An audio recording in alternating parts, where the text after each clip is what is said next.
Back then, she called me invisible, a ghost in the halls.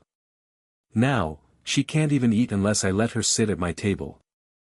I let that thought hang in the air, sharp as broken glass. Because you see, this isn't just some petty high school drama. This is the story of how someone I once trusted, someone I thought was my closest friend, decided I was nothing more than a shadow to step on. But shadows, they don't just disappear. They grow darker. They grow colder. And eventually, they swallow the light that tries to outshine them. She thought she could laugh at me, erase me, make me vanish in front of everyone. But the truth? The truth is, I learned to wait. To watch. To sharpen every wound into a weapon she'd never see coming. Now she looks at me with those pleading eyes. Desperate. Hungry. Hoping I'll give her a seat she doesn't deserve. And maybe you're wondering, how did it come to this? Well, it all started years ago, when I still believed we were friends. Back then, I was what you'd call background noise. The kind of student nobody notices unless they trip in the hallway or get called on in class. Teachers forgot my name. Classmates brushed past me like I wasn't even there. I sat at the edges of the cafeteria, picking at cold fries, pretending I didn't hear the laughter that sometimes carried my name in it. I was quiet, yes, but not because I wanted to be. It was safer that way. Easier. When you're invisible, the punches, verbal or otherwise, don't land as hard. Or at least, that's what I told myself. And then there was her. She didn't just notice me. She saw me. I remember the first time we really spoke. It was after class, when I dropped my notebook and half my life spilled onto the floor, pages of scribbled thoughts, doodles, even a poem I'd never meant for anyone to read. People laughed. They always did. But she bent down, picked up the pages carefully, and said, You write? This is beautiful." That was the first time someone said something kind to me without a smirk on their face. And at that moment, I believed her. From then on, she walked with me between classes, asked me about my drawings, even sat with me under the oak tree out back where no one else ever bothered to go. She'd say things like, "Don't worry, I'll never let anyone make you feel alone again." And I believed every word. We studied together, sometimes until the library lights flickered off. She'd fall asleep on her notes, and I'd drape my hoodie over her shoulders just so she wouldn't wake up cold. I didn't care if I froze on the walk home. What mattered was that she was comfortable, safe. There were nights she called me crying, family fights, heartbreaks over guys who didn't care for her the way I did. And I stayed up, listening, whispering the kind of reassurances I never got from myself. With her, I wasn't invisible. With her, I wasn't a ghost. I thought, maybe this was it. Maybe this was what it felt like to have someone who chose you. Someone you could count on. I gave her loyalty, trust, time I didn't have, energy I couldn't spare. She was the reason I smiled some mornings, the reason I kept showing up to a school that never wanted me there. Everything felt safe. Everything felt real. But safety has a way of lulling you to sleep. And I didn't notice the cracks forming, not at first. Not in the way she'd hesitate before waving back at me in crowded hallways. Not in the way her voice softened when it was just us, but grew sharper, almost embarrassed, when her friends were around. Looking back now, the signs were there. I just didn't want to see them. At first, it was small things. So small, I brushed them off. She used to wave at me across the hallway, big and bright, like I was the only person she saw. Then one day, she didn't. She glanced, hesitated, and quickly looked away when two of her friends were watching. I laughed it off in my head. I told myself, maybe she didn't see me. But deep down, I knew better. Next week, we had planned to meet in the library. I waited, 10 minutes, 20. An hour passed. My phone buzzed with a message. Sorry, something came up. Rain check. I wanted to believe her. I really did. Until I walked past the cafeteria and saw her sitting with the very people who used to laugh at me. She didn't see me, but I saw her. Laughing. Smiling. And for the first time, I wondered if I was the joke. Then came the whispers.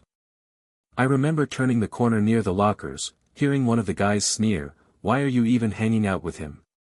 He's a ghost." And the silence that followed, until her laughter broke it. Not forced. Not nervous. Real. That laugh cut deeper than anything strangers ever said. She started canceling more often, always with flimsy excuses. Family stuff. Homework. Feeling sick. And yet, every time, I'd catch sight of her with them, the crowd that never once saw me as human. One day, during lunch, I gathered the courage to approach her table. She was surrounded by people I knew hated me. Still, I thought maybe she'd make space. Maybe she'd acknowledge me. I walked up, tray in hand, and said quietly, "Hey, do you mind if I?" She didn't even let me finish. She just said, sharp and quick, "I don't know you." Laughter exploded around me. Not just theirs, hers too. I stood there frozen, my food tray trembling in my hands. I told myself it was just high school pressure. That she was scared of being judged for sitting with me. But the way she looked at me, that brief flicker of disgust, like I was a stain she wanted to scrub off her life, I knew something was coming. And it wasn't going to be good. It didn't take long for her to fully cross over. She wasn't walking beside me anymore. She was walking ahead of me, always with them. The loud ones. The cruel ones. The people who had mocked me for years. And now, she was laughing with them.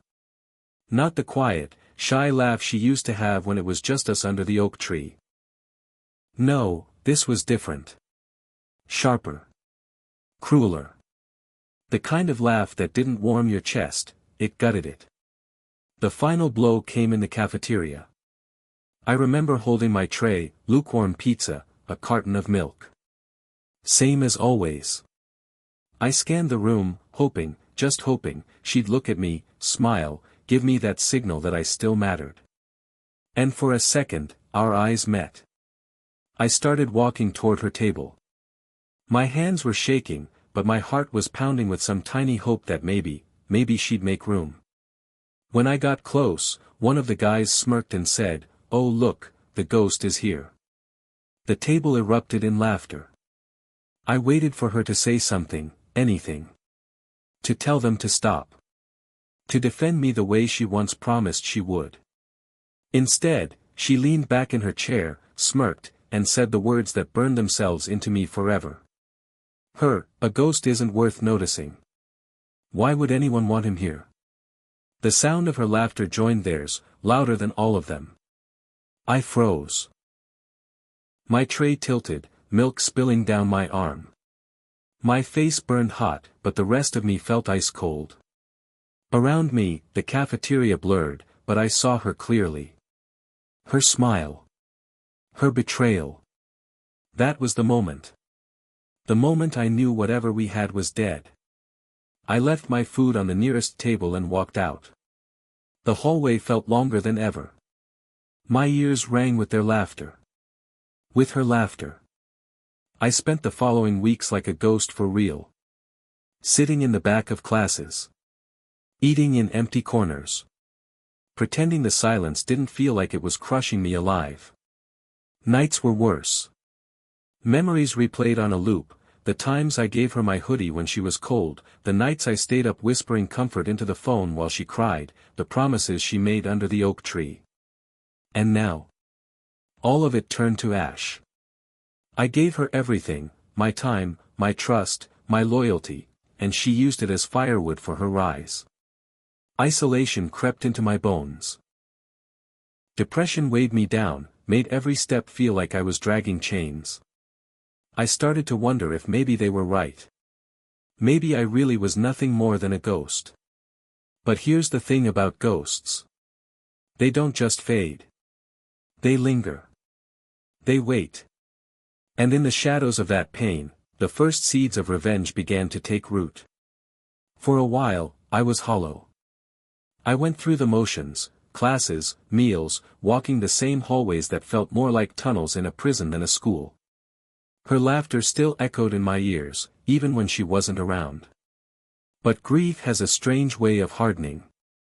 One day I woke up and realized something: they wanted me to disappear. They wanted me to shrink into nothing. So I decided I wouldn't. I stopped wasting energy trying to fit in. Stopped waiting for invitations that would never come. Instead, I poured everything, every ounce of pain, every memory of betrayal, into my studies. While they laughed, I stayed late in the library. While they went to parties, I solved problems until my pen tore through the paper. While she basked in her crowd, I built myself brick by brick. It wasn't easy. Teachers overlooked me at first. They still saw me as background noise, a shadow in the corner. Some classmates mocked me, called me teacher's pet when my grades started rising. But I didn't fight back. I didn't explain. I just waited. Because every grade I earned, every achievement I stacked, was another nail in the coffin of who I used to be. Slowly, things shifted. My name got called more often, on honor rolls, on lists of competition winners. Teachers began to notice. Students who never looked at me before started asking for help, leaning closer, whispering, "How did you figure that out?" I kept my answers short. Calm. Controlled. Meanwhile, she started to unravel. Her new friends weren't as loyal as I once was. Whispers started circling, stories about her lies, about how she climbed her way up by tearing others down. The same crowd she abandoned me for began to mock her too. I watched from the sidelines. No sympathy. No anger. Just silence. And in that silence, I grew sharper. Stronger. I joined clubs, quietly at first, then taking on leadership roles when no one else stepped up. The ghost they once ignored was suddenly at the center of things. Not loud. Not flashy. But undeniable. She noticed. I saw it in her eyes when we crossed paths in the hallway. That flicker of recognition, then something else. Fear. And all I thought was, good. I didn't need to scream. I didn't need to beg anyone to see me. I just had to wait. Ghosts don't stay invisible forever. By the time senior year rolled around, the balance had shifted completely. I wasn't the invisible kid anymore. My name carried weight. I was the top student, the one teachers praised, the one classmates looked to when projects needed a leader. I didn't have to ask for respect anymore, it was given, quietly, naturally. And her? The shine she once had was gone. Her so-called friends drifted to new cliques, leaving her stranded in the very cafeteria where she once crowned herself queen. The whispers that once followed me, now followed her. It was lunchtime when it finally happened. I sat at my usual table, no longer in the shadows, but right in the center, surrounded by people who wanted to sit with me.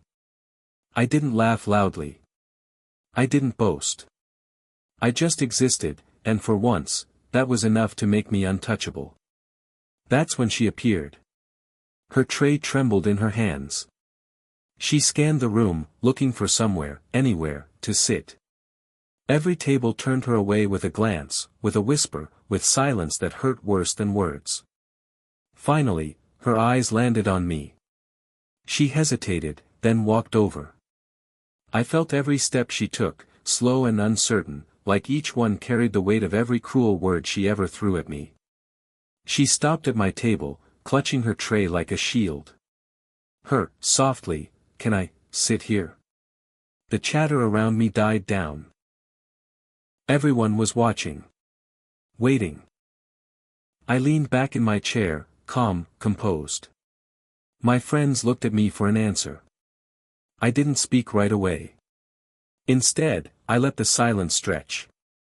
I let her squirm in it the way I once did, standing with my tray, humiliated, as her laughter burned me alive.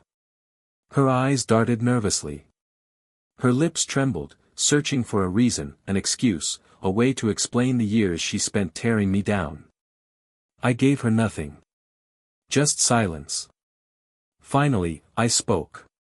My voice was low, steady, colder than I thought it could ever be. Me, funny, ghosts don't usually share tables. Her face was drained of color. The tray in her hands shook, milk nearly spilling over. For a split second, I saw the girl I once knew, the one who promised I'd never be alone. But that girl was long gone. She turned, humiliated, and walked away. Alone. And for the first time, I didn't feel like a ghost at all. After that day in the cafeteria, things were never the same. Not for her. Not for me. She stopped trying to sit with me. Stopped trying to meet my eyes in the hallway. It was like the roles had reversed completely. She became the ghost, drifting through the school unnoticed, unwanted. And me? I was no longer invisible. I wasn't hiding at the edges of rooms anymore. People sought me out. Teachers praised me. My name meant something. Sometimes I'd catch her watching me from across the hall, her face pale, her eyes hollow, like she was still waiting for me to give her a place in my world again. But I never did. Because I remembered every word, every laugh, every time she chose them over me. And now? Now she walks in silence, dragging the weight of her choices behind her. She once made me a ghost. Now, she lives in my shadow.